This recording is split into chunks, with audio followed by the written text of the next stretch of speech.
ได้ก็เอาไปแต่นอนข้อรองอย่าเอาห้องเช้าดีห้องเช้ามันไม่ใช่ห้องดีวีเรื่องนี้ที่ยอมอยากได้ไรก็เอาไปให้ก่อน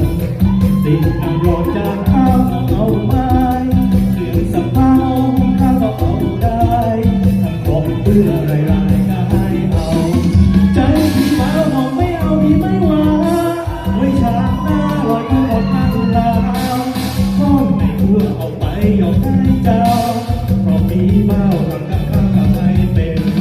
อยากได้ไรก็เอาไปแต่นอนรู้อย่านอนอย่ามองให้เห็นไว้แก้ทำในยามที่จำเป็นก่อนเป็นถ้ามีที่ให้นอนถึงก่อนเป็นถ้ามีที่ให้นอนย่า